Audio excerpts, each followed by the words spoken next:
Hello, I am Couch Scoop and we are looking at Hot Wheels Unleashed, the PlayStation 5 version, split screen review. It came out September 2021. It managed to slip the net with me, and as Michael and myself know, a good arcade split screen racer can go a very long way. What's this one like? How does it perform?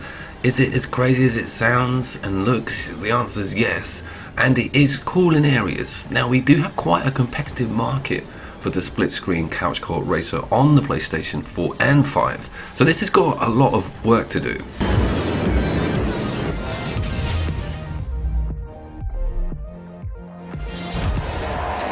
Does it feature any PlayStation 5 boost compared to the 4 and Pro version? Yes is the answer. We've got a lovely pegged 60 frames. We don't have 4K, but it runs extremely well in single player and in split screen. One of the things that's kind of pushed me back a bit is just the micro-transaction embedment is unbelievable. Every option has like a click this to spend money option, and you have to proactively move away from that to go forward on the free content. What I mean is you have these things called blind boxes, which is the legislation coming in and changing it from loot boxes. And it's this kid's game, big time, because of the Hot Wheels brand is a Mattel toy. We'll get to that in a second. Avoiding a microtransaction prompt is near on impossible. At one point I was like, oh my god, there's a cool new map down at the bottom there, and of course it is paid for. Everything seems to be paid for, but there is some good bedrock base game here. Here's where it's got me though. It's got 68 vehicles in it, and you get them through loot/blind boxes, and they are very cool with their design. They're extremely faithful to the 3D printed image of the toy, and that gives the whole game this almost micro machine-y miniature feel, and the way that the field of view works with them and just the designs and the whole fantasy toy aspect really plays in well. There's like dinosaur ones, there's a dump truck. It's kind of really cool working out what amazing car you're going to unlock next, and their behaviors are very different. Notice these two boost mechanisms, one's a constant and one's like a blip, so you do have some differences in choosing what car you go for. Interestingly enough, it doesn't have two-player progression. You'll only get rewards for the one player, so that's damn strange. And even if you have an actual profile on your PlayStation Network, it's like, no, none of the rewards are going to go towards you. So they have to use your car roster. So there's an idea of opening up the main campaign to give the two-player more aspects of vehicle. Now the tracks are all open as far as I know, and the nearest thing that I can compare the tracks to is Trackmania. Which reminds me, where the hell is that sequel? Trackmania Turbo came out in 2016, and it was one of the first split screen games to ever feature on this channel, and it had 4-player and a track editor, which this does have. But blimey, Ubisoft, sequel that one immediately, please.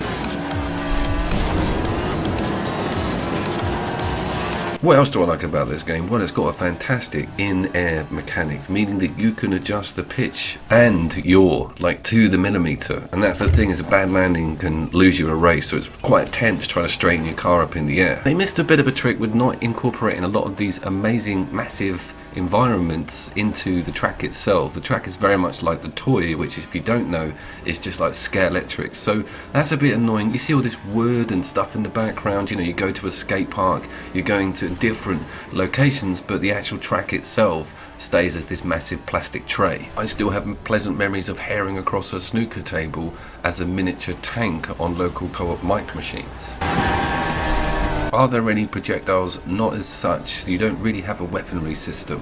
What you do have is sections on the track that give you more boost if you stay on them, or just sling you down the race a lot quicker, but there isn't enough obstacle environment as far as I'm concerned. The first level's got this cool spider on it that spits out these cobwebs, but the rest of it is like a wooden block in the way. It's a bit weird, and it will probably develop more as I open up that single player campaign. What it also gets right is a drift mechanic from heaven. It takes a while to sort of sink in, but think Sonic Racers, like a really generous, beautiful slide. And because you have such a wide track, you're even drifting in and out, navigating different cars during a boost. It's quite exhilarating. And when you have your other player got piggybacks on the left for like half a course, Yeah, the air mechanics are a bit fluffy, but that's a cool thing because you'll go over a jump and you just don't know what's going to happen if you've hit that thing badly. You can bounce straight out of that track, and of course a respawn, you've lost the race.